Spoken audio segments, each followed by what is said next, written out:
Te invitamos al primer Congreso Internacional RECAT Obstetricia y Pediatría Crítica 2026, en modalidad virtual los días 16, 17 y 18 de julio de 2026.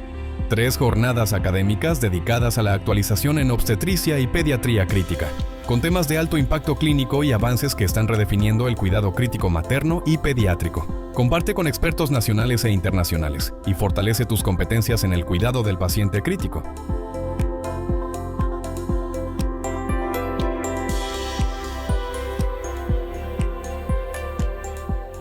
Inscríbete en www.recat.mx.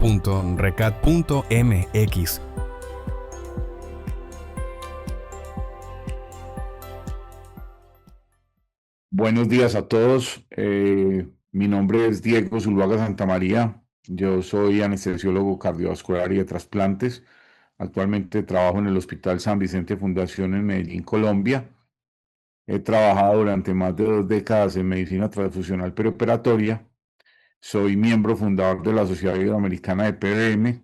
Actualmente hago parte de la mesa directiva de Colombia y estamos trabajando pues activamente en toda la implementación de PDM en Latinoamérica de la mano de la Sociedad Iberoamericana. Y también he sido desarrollador de cursos en el manejo del sangrado perioperatorio por más de 2 décadas. Quiero agradecer a la doctora Leslia Mejía, quiero agradecer a todo el grupo de RECAT por la invitación hoy a hablar del tema de el papel del recuperador celular y las pruebas viscoelásticas en el segundo pilar de PDM. Este es un tema bastante interesante, ya que estos 2 dispositivos o estas 2 tecnologías son parte fundamental en esta estrategia.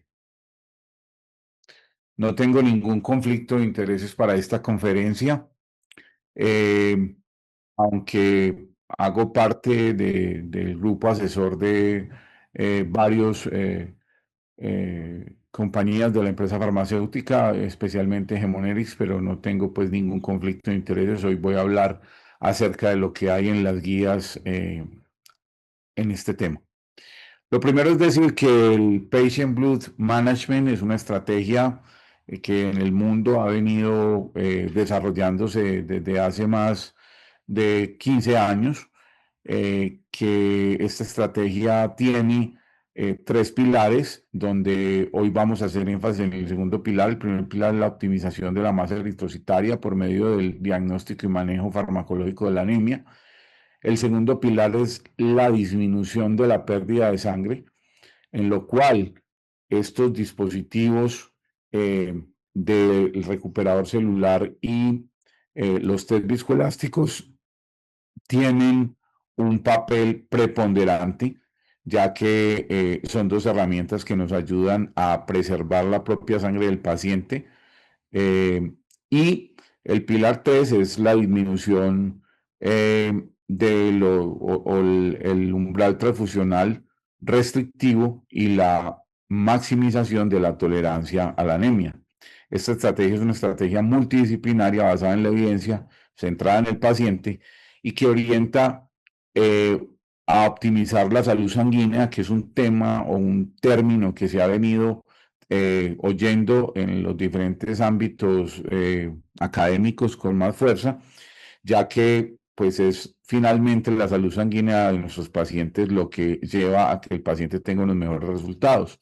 Adicionalmente a eso, disminuye la cantidad de transfusiones innecesarias, mejora los resultados clínicos perioperatorios y es muy importante que está avalada como el nuevo estándar de cuidado global en medicina transfusional por la Organización Mundial de la Salud. Hay una clara tendencia en todas los artículos académicos disponibles a que el PDM tiene un impacto económico y un impacto en la calidad asistencial. Hay una disminución de la tasa de transfusión halogénica en más o menos 39% de manera global. Hay una disminución en los costos de la atención debido al ahorro de los costos de los componentes sanguíneos. Recordemos que en Estados Unidos, en Canadá y en Europa, los costos de los glóbulos rojos empaquetados, por ejemplo, son muy altos. De pronto, aquí en Latinoamérica, a veces hacemos un costeo incompleto de estas unidades y por eso decimos que aquí son más baratos los componentes sanguíneos, pero realmente pues ya hay muchos países donde los componentes sanguíneos en Latinoamérica tienen un costo similar al de otras latitudes y hay también una reducción en la estancia hospitalaria por medio de la implementación de estos programas y una disminución en las complicaciones posoperatorias con un impacto económico muy importante para esta estrategia. Vamos a hablar entonces en primer lugar de los test viscoelásticos y su utilidad dentro de los programas de Patient Blood Management. Lo primero es que, digamos, las herramientas que teníamos antes, específicamente las pruebas convencionales de coagulación, eran o son unas pruebas, específicamente el TP y el TPT, que tienen muchas limitaciones. Recordemos que es una muestra plasmática, lo que usamos para hacer el TP-TPT, no estamos incluyendo ni las plaquetas ni los eritrocitos en esa muestra. No podemos con los test convencionales evaluar la fibrinolisis, que es un recurso fisiológico que tiene nuestro organismo a través de la plasmina para destruir los coágulos cuando ya los necesitamos. Hay un aumento, perdón, en el tiempo que se tardan estas pruebas en el laboratorio, por lo tanto, después de 40 a 80 minutos, que es lo que normalmente se tardan, según la literatura, a veces el estado clínico de nuestro paciente ya ha cambiado y tenemos otro paciente distinto al que le ordenamos las pruebas. No tienen guías específicas para transfusión basada en estos resultados. Y recuerden que hay una cosa muy importante, que ni las pruebas convencionales ni los test viscoelásticos tienen en cuenta la función del endotelio en la coagulación sanguínea.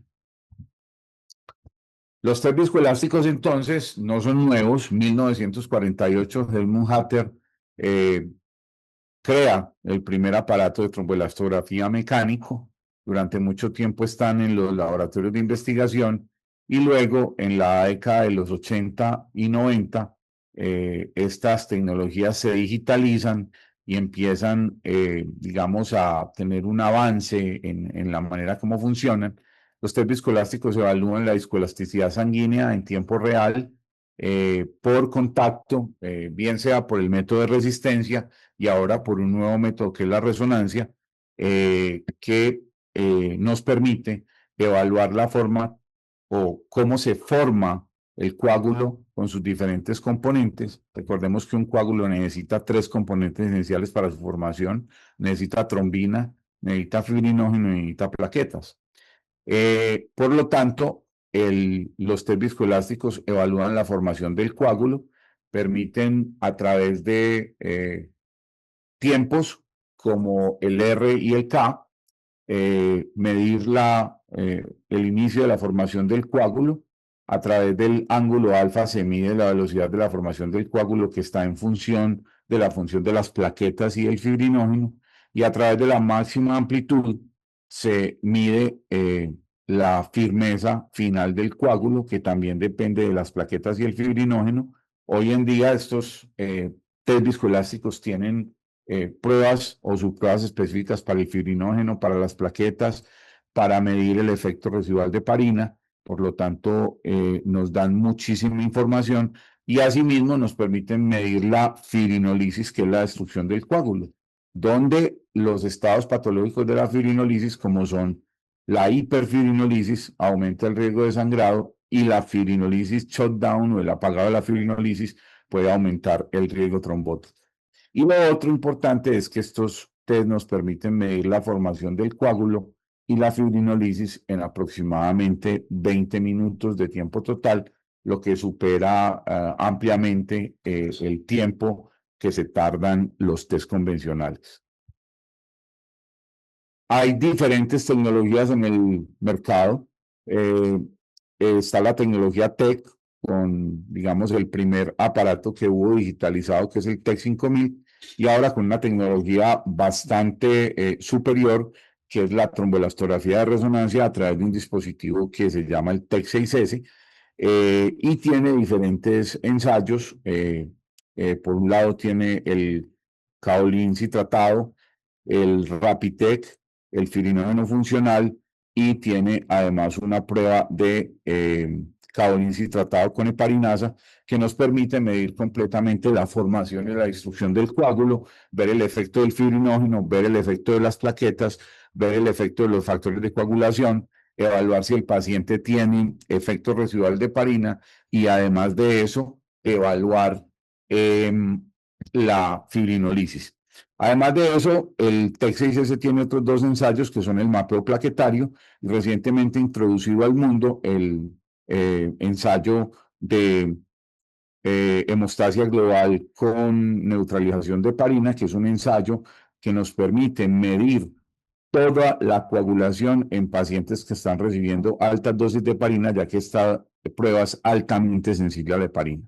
Existe una segunda tecnología que es el ROTEM en sus dos versiones, Delta y Sigma, que es una tecnología que opera por el método de resistencia y nos permite también a través de sus pruebas medir la vía intrínseca, la vía extrínseca, el fibrinógeno, medir también el efecto residual de heparina, aunque con una menor sensibilidad, y medir la fibrinolisis.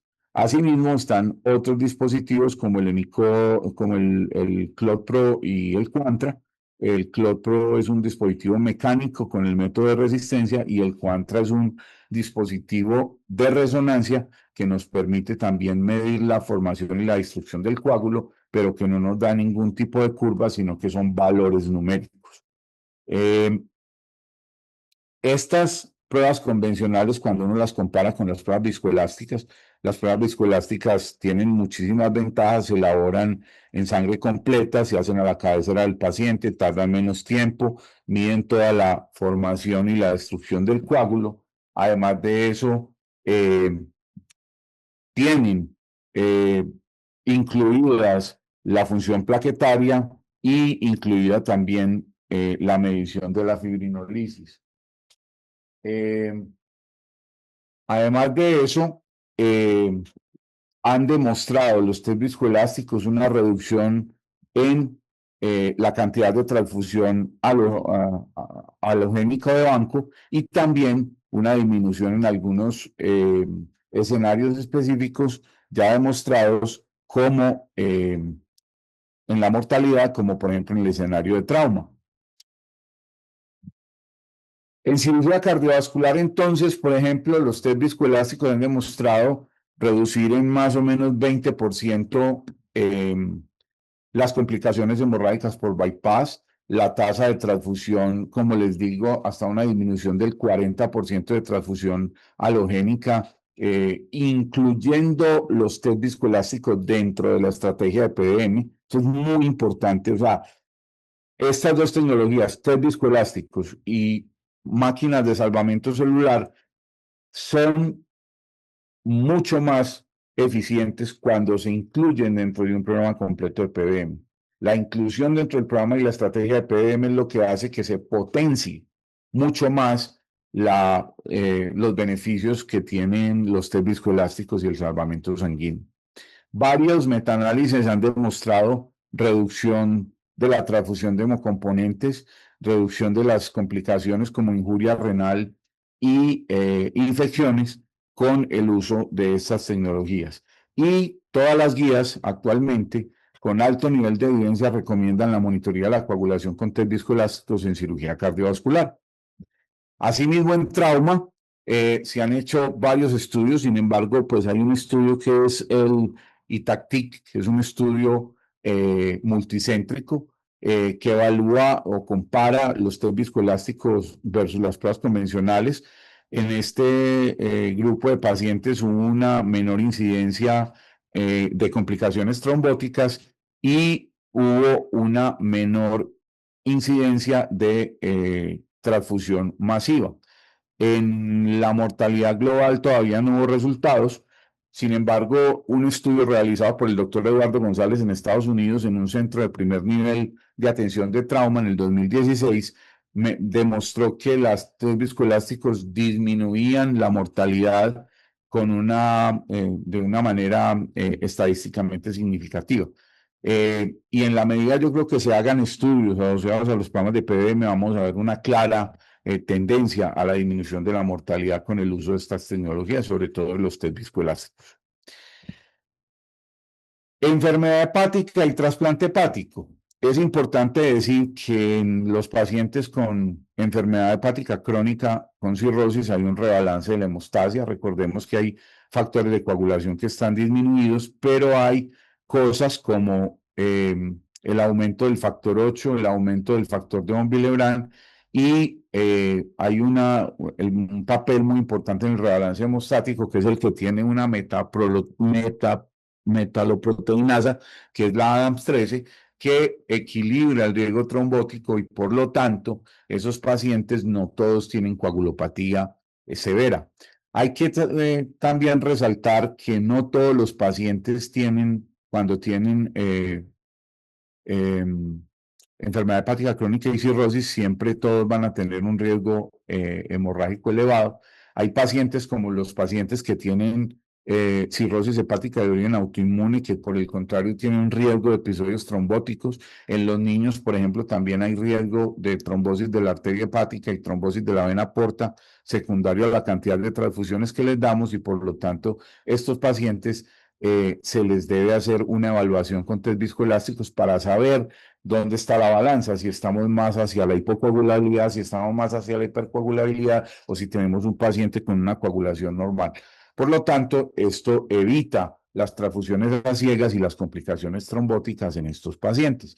Muchos estudios han mostrado reducción tanto en la transfusión de plasma como en la transfusión de plaquetas a través de el tiempo en los últimos 10 años, tanto en la población de trasplante hepático adulto y la población de trasplante hepático pediatra.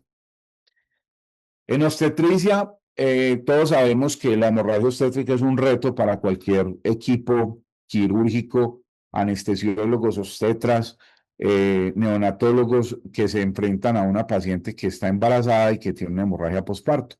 Recordemos que ahí obviamente tenemos un gran desafío. Recuerden que las pacientes con hemorragia posparto se les depleta rápidamente el fibrinógeno y la hipofibrinogénemia en ellas, cuando un paciente tiene una paciente obstétrica, una hemorragia posparto, tiene un fibrinógeno sérico menor de 200 miligramos por decilitro, ya estamos con una dificultad muy severa en su estado de coagulación y por lo tanto el riesgo de complicaciones es muy alto. Por lo tanto, los test viscoelásticos han demostrado ser una muy buena guía tanto para las pacientes que tienen hemorragia obstétrica, se han usado en otros escenarios también de pacientes con trombocitopenia, recuentos por debajo de 70.000 y que uno quiere saber si se puede abordar el neuroeje con seguridad para una anestesia espinal, y también han demostrado en este escenario que pueden decirnos a nosotros cuál es el estado global de coagulación de esa paciente y ver si podemos hacer un abordaje del neuroeje con mayor seguridad. Y las recomendaciones en las diferentes guías, como la guía del Reino Unido, las recomendaciones de los protocolos PEC de los españoles publicados en 2022, la recomendación de la guía de sangrado perioperatorio publicada en el 2023, la guía europea, todas ponen a los test viscoelásticos en la mira como herramientas importantes en la paciente con hemorragia posparto. En pediatría hay unos rangos de variabilidad de los rangos de referencia en las pruebas de coagulación, debido a que recordemos que en el primer año de vida el sistema de coagulación está inmaduro. Esto sobre todo se nota mucho, es muy evidente en los niños menores de 6 meses que llevamos a cirugía mayor. Recuerden que el volumen sanguíneo de estos niños es muy pequeño. Obviamente, en algunos países todavía hay problemas de autorización del uso de los test viscoelásticos en poblaciones como la población neonatal. Sin embargo, esto ha ido cambiando y cada vez aparecen más publicaciones en la población pediátrica del uso de los test viscoelásticos en cirugía mayor. Recordemos también que es importante saber que la anemia es un problema de salud pública a nivel mundial. Más o menos el 30% de la población mundial tiene anemia, y en el grupo pediátrico no es la excepción. El 32% de los neonatos y el 24% de los niños en Estados Unidos tienen hemoglobinas que, según la definición de la Organización Mundial de la Salud, menor de 12 en mujeres o menor de 13 en hombres se considera obviamente anemia. Y la otra cosa es que en los niños también está recomendada la transfusión restrictiva. Además de eso, hay evidencia del uso de test viscoelásticos en poblaciones pediátricas, en cirugía cardíaca, cirugía craneofacial, corrección de craneosinostosis, trauma pediátrico y trasplante hepático, donde estos dispositivos, el uso de los test viscoelásticos, ha demostrado la disminución de la cantidad de componentes sanguíneos, glóbulos rojos, plasma y plaquetas de banco en estos pacientes, con obviamente un mejor resultado y un ahorro de costos importante. Recordemos que la estrategia debe ser involucrada en toda la cadena del manejo perioperatorio. Desde el preoperatorio, obviamente, se deben hacer evaluaciones acerca de la presencia de anemia y tratamiento farmacológico con hierro o con estimulantes de la eritropoyesis. Se deben suspender todos los medicamentos que puedan alterar la coagulación y puedan ser suspendidos, medicamentos anticoagulantes, tanto antagonistas de la vitamina K como anticoagulantes orales directos, antiplaquetarios. Se debe identificar si el paciente tiene algún antecedente que haga sospechar una coagulopatía tanto hereditaria o adquirida. Muy importante pensar siempre en la enfermedad de von Willebrand, y obviamente también tener en cuenta los test viscoelásticos basales para evaluar el riesgo. En el intraoperatorio se debe usar ácido tranexámico, cell saver, se debe usar también hemodilución normovolémica aguda y algoritmos basados en test viscoelásticos para la transfusión de componentes sanguíneos. Y en el postoperatorio, manejar un umbral restrictivo de hemoglobina para la transfusión restrictiva, continuar el hierro si el paciente tiene deficiencia de hierro aún en el postoperatorio, disminuir la toma de laboratorio, es muy importante, sobre todo en población pediátrica, seguir guiando la hemostasia por test viscoelásticos y empezar una profilaxis trombótica precoz. Como intervenciones, obviamente, los test viscoelásticos nos van a permitir saber cuándo nuestro paciente necesita fibrinógeno, que lo podemos reponer con concentrado de fibrinógeno con flujo precipitado, cuándo necesita transfusión de plaquetas. Ojalá siempre que el paciente reciba transfusión sea plaquetas por afero, y sobre todo si recibió transfusión masiva, nos permite indicar el uso de ácido tranexámico a través de la evaluación de la hiperfibrinolisis o el diagnóstico, y nos permite también, en algunos casos, ver si el paciente tiene déficit de factores, para lo cual nosotros recomendamos más la transfusión de concentrado complejo protrombínico de 4 factores que la transfusión de plasma, porque el plasma tiene muchísimos efectos secundarios, y además de eso, recuerden que no está indicado para el tratamiento de la hipofibrinogénemia, sino que se debe hacer o con concentrado de fibrinógeno o con crioprecipitado. Y hay una última intervención, que es el factor 7 activado, que se considera un medicamento de tercera línea. Es un medicamento que tiene alto riesgo de complicaciones trombóticas, y por lo tanto se debe dejar como último recurso cuando se han agotado todas las intervenciones anteriores. Para terminar esta parte, entonces, los test convencionales tienen muchas limitaciones en lo que queremos, que es la evaluación de precisión de la coagulación en el perioperatorio.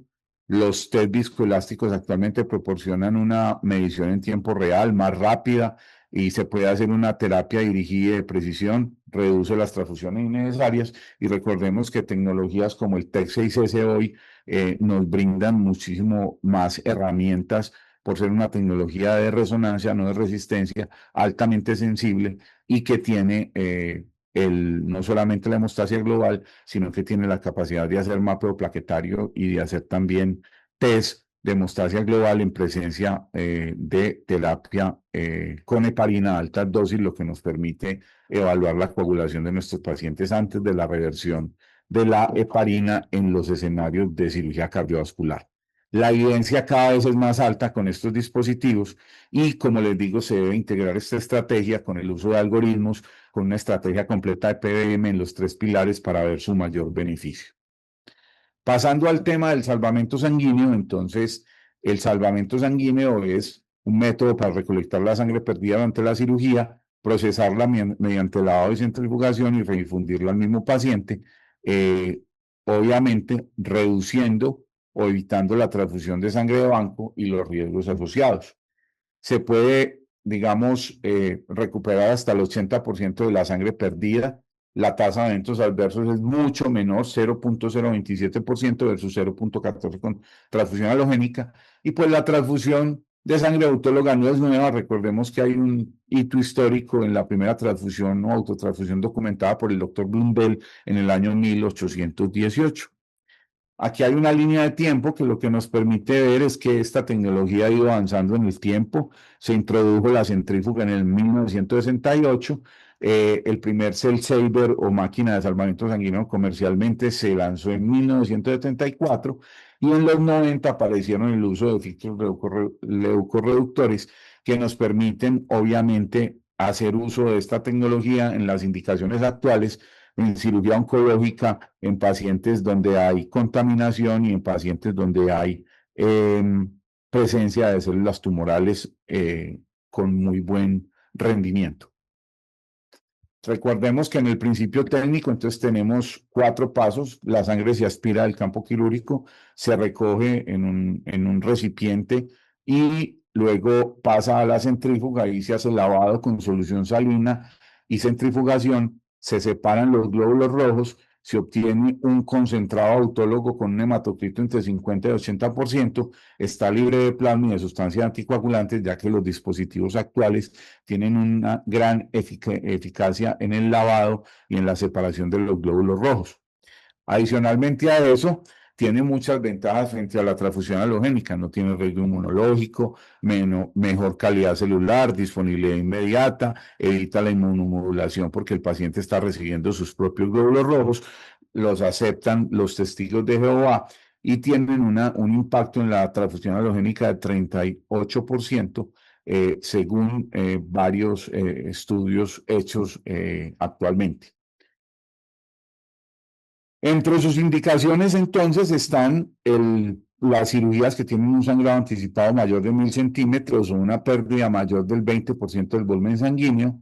Está aceptada en cirugía cardíaca, en cirugía vascular, sobre todo en cirugía de aneurisma, en cirugía ortopédica compleja, en trasplante hepático y cirugía hepática mayor, en pacientes que tienen autoanticuerpos y que es difícil conseguirles glóbulos rojos de banco en pacientes que se niegan a recibir una transfusión halogénica, especialmente los testigos de Jehová, pero con la evidencia actual, pues muchos pacientes podrían decirle a uno que no quieren recibir sangre de banco, así no se nieguen tajantemente, y obviamente también en pacientes que tienen anemia preoperatorio y alto riesgo de sangrado.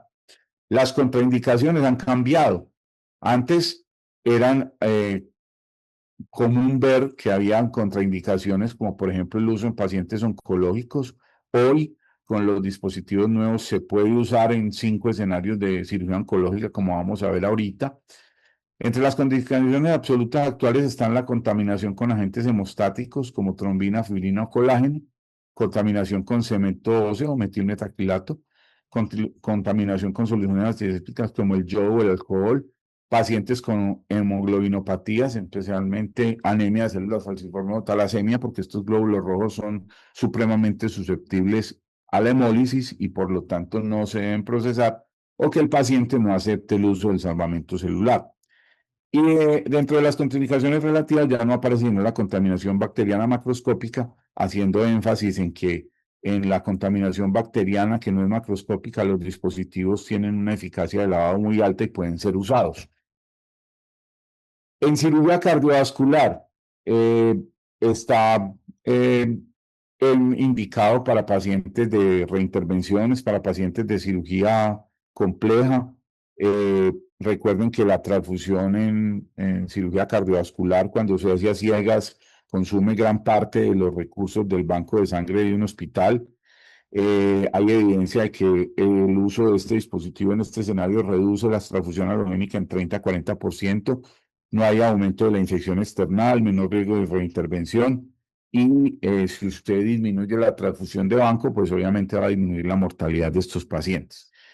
Y es muy importante el uso posoperatorio, ya que en los pacientes que quedan con drenajes se pueden conectar estos dispositivos en la UCI para recuperar la sangre de los drenes y ser redifundida dentro de las 4 a 6 horas siguientes con buenos resultados.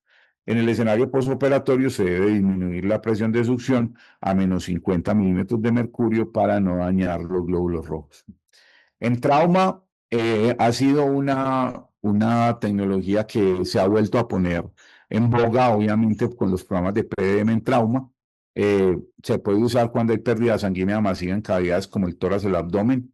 Está disponible inmediatamente y se puede recuperar hasta el 60% de los eritrocitos perdidos. Estas máquinas tienen también protocolos de transfusión masiva cuando el paciente está sangrando de manera profusa y se puede usar esta máquina con mayor velocidad en en el funcionamiento para obtener el concentrado globular autólogo lo más rápido posible.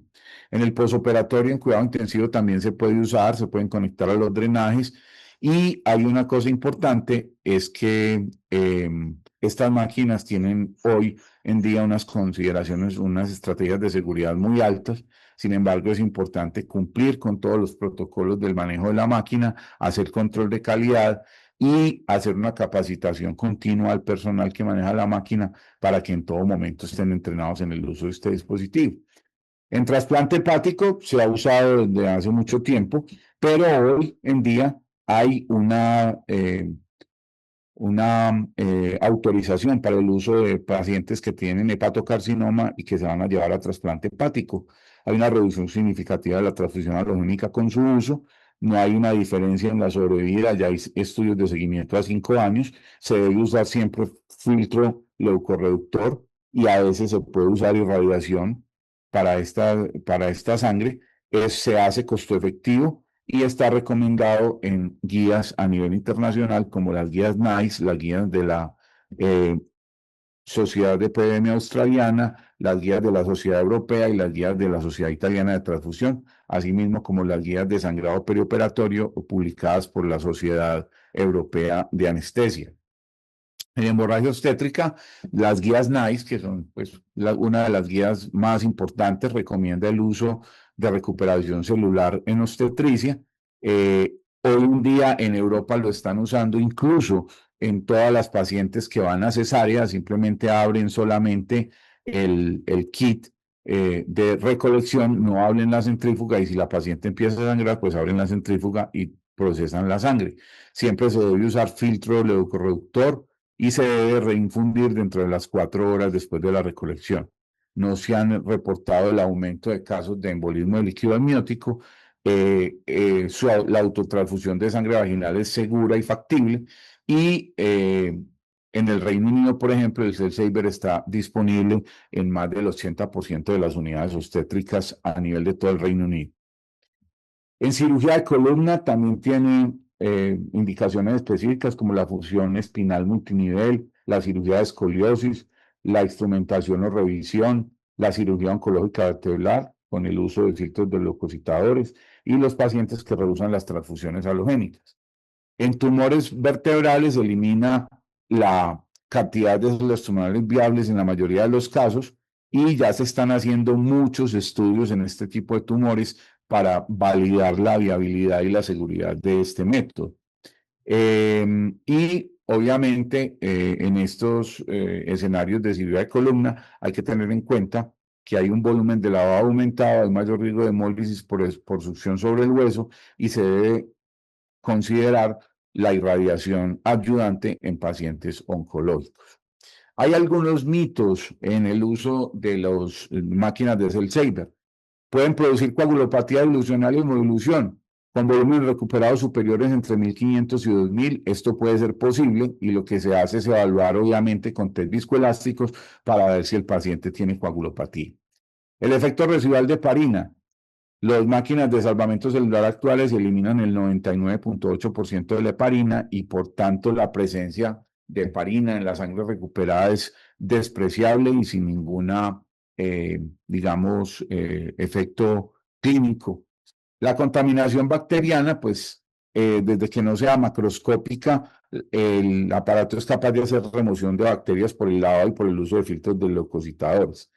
Si se mantienen las fuerzas de succión menor de 150 para el milímetros de mercurio para el intraoperatorio y menor de 50 milímetros de mercurio para el posoperatorio, la posibilidad de hemólisis no está presente.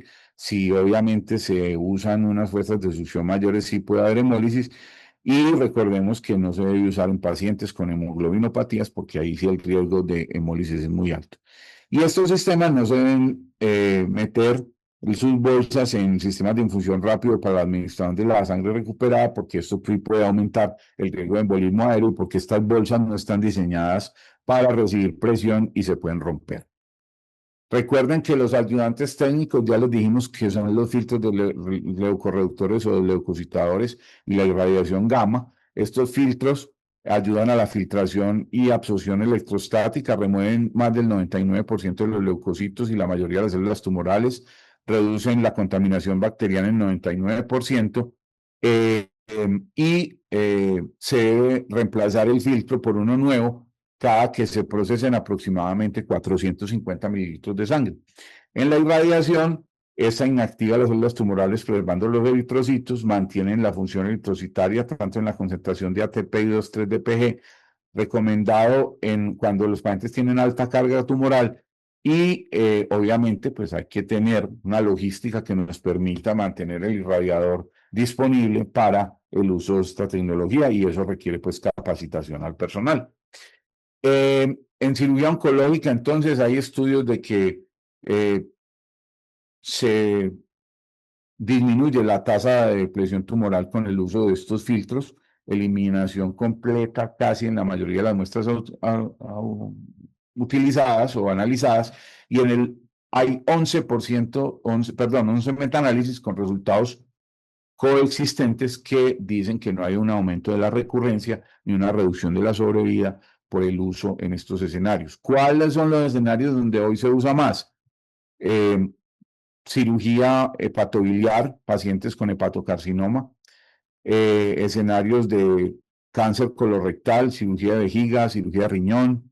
Hay algunos estudios también donde próstata y hay algunos estudios donde lo están utilizando ya en tumores óseos cada vez con mejores resultados. De todas maneras, las células tumorales circulantes ya están presentes en sangre periférica antes de la cirugía en múltiples tumores y obviamente pues la manipulación quirúrgica del tumor puede incrementar el riesgo independientemente del uso de salvamento sanguíneo intraoperatorio para estos pacientes. Las guías internacionales tienen unas recomendaciones específicas del uso de salvamento sanguíneo en cirugía mayor. En la guía del Reino Unido lo recomiendan si hay pérdidas estimadas mayores de 500 y si se va a usar en malignidad se debe obtener consentimiento informado y usar filtros de leucocitadores. En Australia lo usan para cirugías mayores con sangrado mayor de 1.000 o mayores del 20% del volumen sanguíneo y siempre con filtros de leucocitadores en oncología. En Italia lo usan en cáncer, pero usan filtración a través del filtro leucorreductor más irradiación con 25 gray. La guía NICE del Reino Unido también lo recomienda en próstata y cirugía de vejiga radical.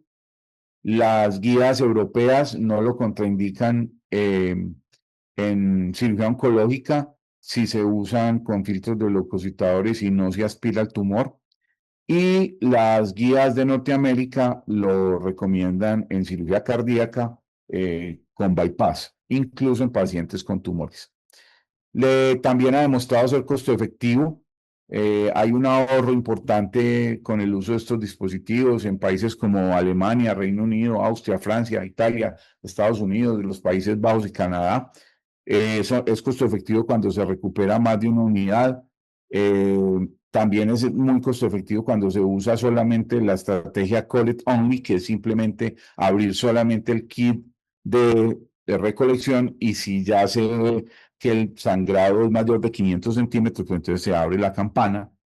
Reduce la estancia hospitalaria y los costos asociados a las infecciones. Y, por ejemplo, en cirugía como la hepatectomía ha demostrado ser costo efectivo. Para terminar, entonces, el salvamiento sanguíneo es una estrategia consolidada. Hay una reducción demostrada en la exposición a transfusión de banco. Es segura en la parte del uso en pacientes oncológicos. Es muy versátil, se puede usar en cardiovascular, en trauma, en trasplante hepático, en obstetricia, en columna. Y además de eso, en pacientes que rehusan la transfusión halogénica, como los testigos de Jehová. Y pues en la evidencia cada vez hay mayor evidencia, sin embargo, hay que seguir avanzando para obtener estudios aleatorios controlados de alta calidad, y está recomendado en todas las guías internacionales por utilidad, eficiencia y seguridad. Muchísimas gracias. Agradezco nuevamente la invitación y quedo atento a las preguntas que puedan surgir, que lo haremos en el escenario presencial el día que se emita esta conferencia. Mil gracias. Te invitamos al primer Congreso Internacional RECAT Obstetricia y Pediatría Crítica 2026, en modalidad virtual los días 16, 17 y 18 de julio de 2026. 3 jornadas académicas dedicadas a la actualización en obstetricia y pediatría crítica, con temas de alto impacto clínico y avances que están redefiniendo el cuidado crítico materno y pediátrico. Comparte con expertos nacionales e internacionales y fortalece tus competencias en el cuidado del paciente crítico.